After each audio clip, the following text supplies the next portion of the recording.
Número 1. O encontro consigo mesmo. Para poder encontrar a Deus, devo antes de tudo encontrar a mim mesmo. Devo estar consciente de mim mesmo. Contudo, normalmente eu não estou. De fato, se me observo, descubro que os meus pensamentos vagueiam de um lado para o outro. Descubro estar em alguma parte com os meus pensamentos, mas de não estar consciente de mim mesmo. Não tenho nenhum contato comigo mesmo. Os pensamentos me arrancam de mim mesmo e me conduzem para outro lugar. Não sou eu quem pensa, mas ao contrário, pensa-se impessoalmente em mim, de modo que os meus pensamentos se tornam independentes e ocultam o meu verdadeiro eu. O primeiro ato da oração é que devo entrar antes de mais nada em contato comigo mesmo. Isso nos foi ensinado de novo pelos antigos irmãos da igreja e pelos primeiros monges. Cipriano de Catargo escreve: como podes pretender que Deus te escute se tu não escutas a ti mesmo? Tu queres que Deus pense em ti quando tu mesmo não pensas em ti? Se não está consciente de ti mesmo, como podes pretender que Deus esteja de ti? Se eu não estou em casa, também Deus não pode me encontrar, se Ele quiser vir a mim. Escutar a si mesmo significa, antes de tudo, escutar ao seu verdadeiro ser, entrar em contato consigo mesmo, mas significa também dar ouvidos aos próprios sentimentos e necessidades e a tudo aquilo que se agita dentro de mim. Escutar a si mesmo, entrar em contato consigo mesmo e com as próprias necessidades mais íntimas é para Cipriano a condição necessária para entrar em contato com Deus na oração. Comentário. Eu posso resumir o entendimento desse trecho do livro como concentração. É difícil, mas antes de pronunciar qualquer palavra diante de Deus em oração, primeiro você deve estar consciente de você mesmo e se concentrar, se acalmar, para depois entrar em contato com Deus. Muitas vezes nós estamos fora de nós mesmos com os nossos pensamentos que vagueiam de um lado para o outro. Continuando a leitura. A oração não é uma fuga piedosa de si mesmo, senão um encontro sincero e impiedoso consigo mesmo. Evagrio Pontico assim escreve: se queres conhecer a Deus, aprende primeiramente a conhecer a ti mesmo. Esta não é uma psicologização da fé, porém uma condição necessária da oração. Se me lanço rapidamente à fuga através das palavras e de sentimentos piedosos, a oração não me conduz a Deus, mas somente a amplos espaços vazios de minha fantasia. Devo primeiramente escutar a minha interioridade com toda a honestidade. No encontro com Deus, devo antes de tudo encontrar a mim mesmo. e nós não podemos dizer que coisa ocorre por primeiro.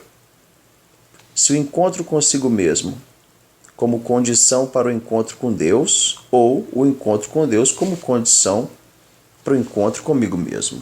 Ambas as coisas pressupõem-se umas às outras e se aprofundam reciprocamente. Todavia, encontrar a mim mesmo não significa girar continuamente ao redor de mim mesmo e dos meus problemas, ou analisar a minha situação psíquica, mas defrontar-me com a minha verdadeira identidade. Encontrar a via que conduz ao meu eu, ao meu verdadeiro núcleo pessoal. Eu entendo esse trecho também da mesma forma que os reformadores, na sua máxima, como na introdução das Institutos, escreveu Calvino dizendo que o princípio da sabedoria é o conhecimento de Deus, e só o conhecimento de Deus gera o conhecimento de nós mesmos. Quem não conhece a Deus não conhece a si mesmo. Então, esse texto é para quem conhece a Deus, uma pessoa que está interessada em conhecer a pessoa que ela deseja encontrar. Continuando a leitura. O problema reside no modo como eu posso proceder até chegar ao ponto de poder pronunciar verdadeiramente a palavra eu. Por exemplo, eu, Senhor, te busco, né? O eu ali deve estar consciente de si mesmo, no núcleo. O meio consiste em perguntar-se continuamente: quem sou eu? Então receberei espontaneamente as respostas ou as imagens. E a cada resposta replico assim: não, este não sou eu. Esta é somente parte de mim. Eu não sou aquele que os meus amigos acreditam que eu seja. Não sou aquele que eu mesmo acredito que seja. Não me identifico com o papel que represento diante de quem me conhece, e menos ainda com a máscara com a qual me revisto diante dos estranhos. Posso observar que na igreja me comporto de modo diverso de como ajo no trabalho e estando em casa de modo diverso de quando estou em público. Quem sou eu verdadeiramente? Não me identifico sequer com os meus sentimentos e com os meus pensamentos. Os pensamentos e sentimentos estão dentro de mim, porém não absorvem completamente o meu eu, que pode ser encontrado para além de qualquer forma de pensamento e sentimento. Não podemos definir nem fixar este eu, porém, se continuarmos a nos aprofundar sempre mais em nós mesmos, colocando-nos as perguntas, teremos uma ideia do mistério do nosso próprio eu. Este eu inclui algo mais do que a mera distinção em relação aos outros, ou seja, o conhecimento do eu não é simplesmente saber que eu não sou o outro, é um conhecimento do que você é na verdade, e não aquilo que você apresenta diante dos outros. Continuando a leitura. Mais do que o núcleo pessoal consciente, mais do que o resultado da história da minha vida, o eu significa: sou chamado por Deus pelo meu nome, com um nome inalienável. Sou uma palavra que Deus diz somente dentro de mim. O meu ser não consiste na minha capacidade, no meu saber e muito menos no meu sentir. Todavia, ele se constitui na palavra que Deus diz somente no meu interior e que neste mundo pode ser percebida somente dentro de mim e através de mim. Assim, encontrar-se a si mesmo significa ter ideia daquela única palavra de Deus em mim. Deus já falou de minha existência, pronunciou a sua palavra em mim. Então orar, rezar, enquanto um modo de encontrar a si mesmo, significa encontrar Deus no seu mistério mais profundo, aquele Deus que voltou-se para mim e que se manifestou em meu interior. Existe um outro meio para encontrar o próprio eu e pode estar relacionado à própria respiração. Quando expiro, me dou conta de que abandono todas as máscaras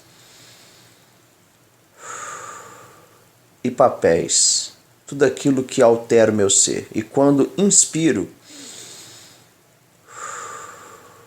imagino que o Espírito de Deus entre em mim e deixa crescer o núcleo verdadeiro, a essência não falseada, como acontece com um broto ainda intacto. Pois quando inspiro, entro em contato com o meu núcleo mais íntimo, com o eu verdadeiro, com a imagem que Deus formou de mim. Também neste caso não consigo fixar o eu. Ao respirar, sinto somente ter descoberto o mistério que constitui minha unidade. Se quero encontrar a Deus, devo ao menos ter me aproximado um pouco mais do meu verdadeiro eu. Devo ter pelo menos uma certa noção de quem eu sou realmente. Essa ideia da respiração, só fazendo um comentário, pode até assustar alguns irmãos, mas os monges, eles, na sua oração, faziam uso de toda a sua unidade psicossomática, ou seja, eles oravam com a boca, com a mente, com as palavras e também com o corpo. Então, no auge da nossa concentração, até a nossa própria respiração pode ser um meio de nos levar a encontrar o nosso homem interior. Então, não se preocupe que, apesar da mística antiga assustar, ela é ainda assim uma das melhores formas de encontrar o significado verdadeiro da profundidade, do conhecimento profundo do que é a oração. Então nós passamos agora ao número 2, que é o encontro com Deus. A segunda fase da oração é o encontro com Deus.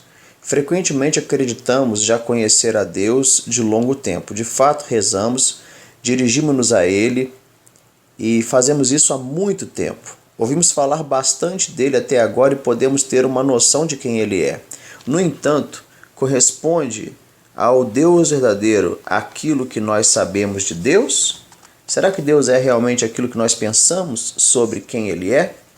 Ou projetamos em Deus somente os nossos desejos e os nossos anseios?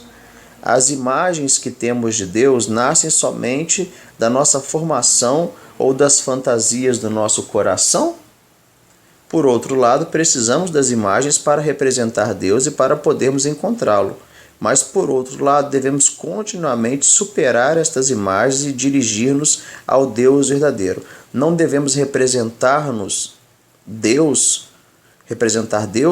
como um ser simpático, como um amigo ao qual damos um tapinha nas costas. Ele é o Deus infinito, Criador do mundo.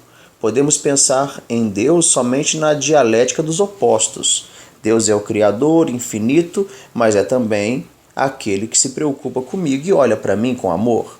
O que ele está querendo dizer aqui, mais uma vez, eu creio, posso estar interpretando errado, é que muitas vezes a imagem que nós temos de Deus, ela é distorcida por causa da nossa falta de conhecimento. Por exemplo, uma pessoa que não teve pai, ela tem uma tendência a identificar essa falta de pai, essa paternidade em Deus. E ela vai em oração com imaginações equivocadas sobre quem Deus é.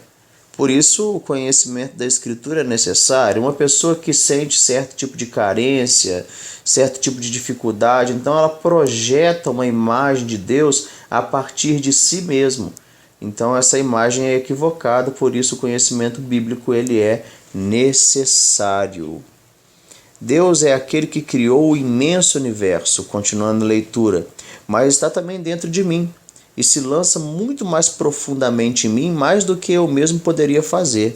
Deus é o Pai misericordioso que me acolhe com o seu amor, mas também é o Senhor, diante do qual não me resta mais nada a não ser prostrar-me humildemente diante dele. Conheço bem a Deus porque ele se revelou a mim e porque eu encontro dentro de mim, mas ao mesmo tempo ele é aquele que é totalmente outro. Aqui ele está falando a diferença entre transcendente e imanente, indisponível e incompreensível, aquele que coloca sempre em dúvida todos os nossos princípios teológicos. Isso aqui é a humilhação da inteligência, é um dos princípios para a oração. Jonas Madureira fala muito bem sobre isso também. Mais uma nota de rodapé minha. Se desejamos encontrar verdadeiramente este Deus e não mais somente os conceitos de nossa teologia, Então é possível que suceda alguma coisa similar ao que aconteceu com Jó, que depois de lutar com Deus nas suas questões, ele reconheceu: eu te conhecia somente por ter ouvido dizer, ou de ouvir falar, mas agora os meus próprios olhos te veem.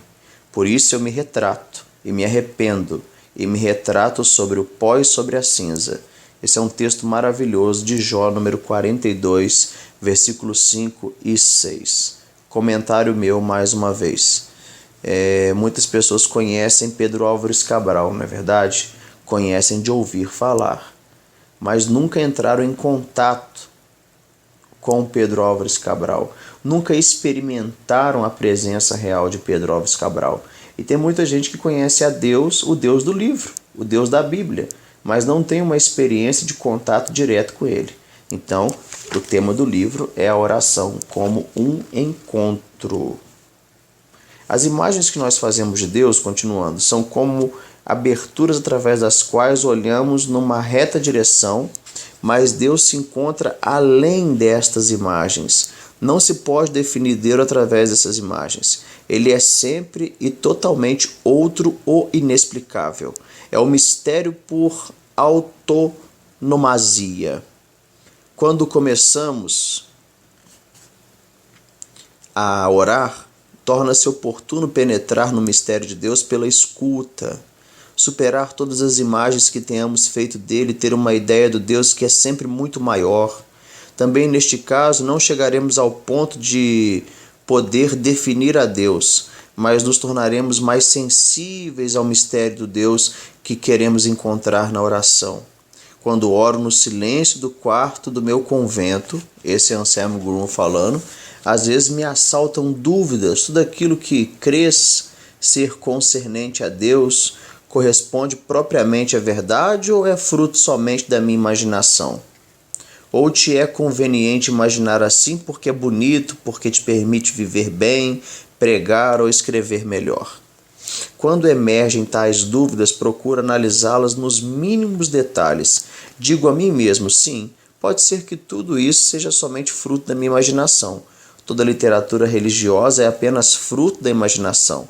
Serve para confortar o homem a fim de que possa viver melhor. É uma ilusão para fechar os olhos diante da amarga realidade. Se, no entanto, analiso a situação detalhadamente, nasce dentro de mim uma certeza profunda.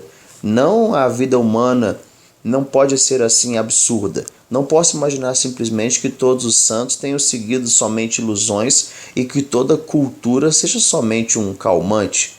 Trata-se do problema fundamental se os homens podem conhecer algo da verdade ou se devem perambular na escuridão e criar uma ilusão à sua medida. Mas então tudo é absurdo? Se aceito esta absurdidade, não somente experimento uma certeza íntima, mas opto também pela alternativa da fé. Quero apostar nesta carta.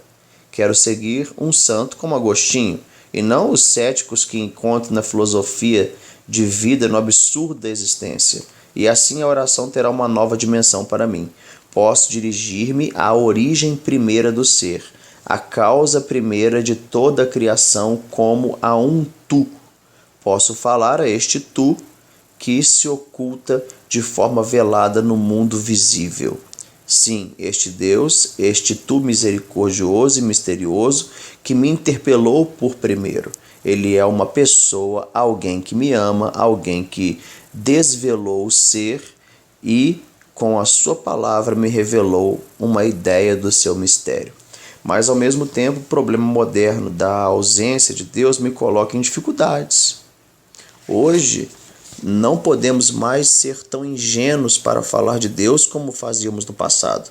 Nós experimentamos que até mesmo a teologia tem falado da morte de Deus. Voltar a atenção a Deus significa suportar a sua ausência e, todavia, acreditar também na sua proximidade. Crer, estarmos envolvidos por sua presença amorosa e salvadora e crer que Ele esteja no nosso coração. Para nós, encontrar a Deus significa termos atravessado as dúvidas do nosso tempo e depois tê-las ultrapassadas, ter fé em Deus que nos foi revelado em Jesus Cristo e que revelou seu coração em Cristo. É um coração humano que se mostra em Cristo, um coração que podemos compreender no meio da incompreensibilidade deste mundo. O problema de Deus, que a modernidade colocou de modo mais radical do que no passado, poderia fazer-nos mais sensíveis, o que significa poder encontrar aquele Deus misericordioso, este Pai de Jesus Cristo. As dúvidas que temos nos mantêm vivos quando buscamos o verdadeiro Deus e nos impedem de estar satisfeitos de uma maneira demasiadamente apresentada em nossa relação com Deus. Devemos continuamente voltar a adentrar-nos no mistério de Deus. Muitas vezes durante a oração paro e me pergunto, mas isto, o que quer dizer realmente? O que é Deus na sua realidade? Então procuro confrontar as minhas perguntas e minha busca com a imagem de Jesus Cristo. Em Jesus é visível este Deus inapreensível. Nele, o incompreensível se tornou compreensível. Deste modo, sou capaz de suportar na dúvida as palavras que Jesus pronunciava no Evangelho de João. A Deus ninguém jamais viu, mas o Filho único de Deus, que está junto do Pai, foi quem nulo deu a conhecer. E ele também diz, além de João 1,18, em João 14,9, quem me viu, viu o Pai. Quando escuto a Deus, confronto-me com o mistério de Jesus Cristo. E quando analiso este homem, Jesus de Nazaré, minuciosamente adentro no mistério de Deus, somente posso conhecer Jesus se conheço Deus como sua origem primeira.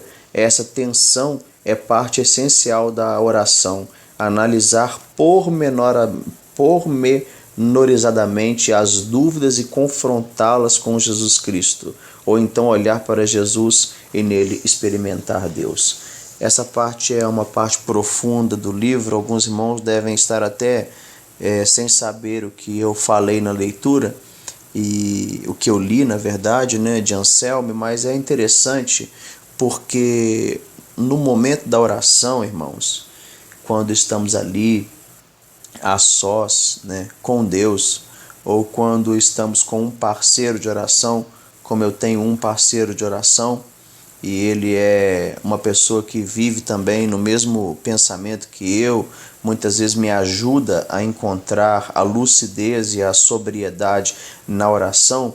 Quando estamos ali, muitas vezes somos levados às dúvidas, porque a imaginação não é pecado, tá? Não é idolatria.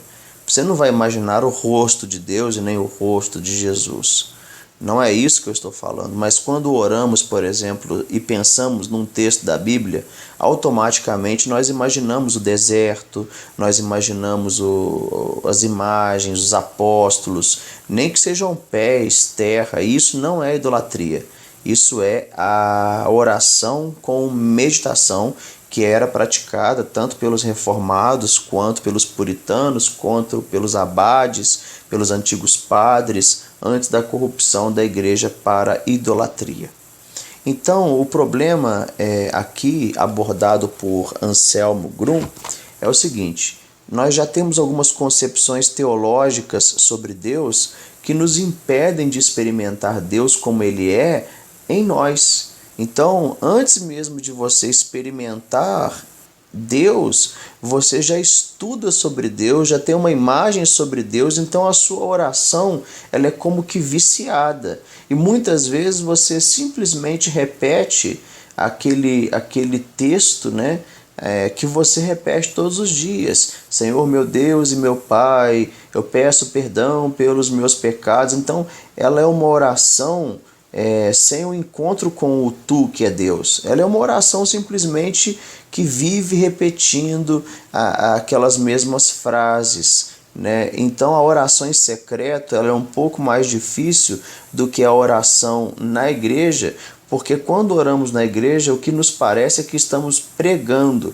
Nós não estamos orando, nós estamos pregando, nós estamos falando pros irmãos. E essa maturidade de conseguir orar em público, conectado somente a Deus, só vem através de quando você tem uma compreensão de que Deus está em você e de que Deus é transcendente também, e para isso não é fácil, né? Felizmente, eu vou falar felizmente, você precisa ter uma vida de estudo da Escritura para ver quem Deus é na Escritura e depois encontrar Deus em você mesmo, porque o Espírito Santo habita em nós. E em Romanos fala que Deus não é aquele que está lá, mas é aquele que está dentro de nós. Então é o paradoxo incompreensível da presença de Deus. Ao mesmo tempo que Ele está em nós e que Ele está em todos os lugares, Ele é um Deus santo que é, de certa forma, inacessível. Então a contemplação e a confiança das palavras e da promessa de quem é Jesus é que nos ajuda na oração a ter um contato com essa pessoa de Deus. Basicamente é isso. Então nós assim terminamos a nossa segunda parte da leitura de Anselm Green, a oração como encontro.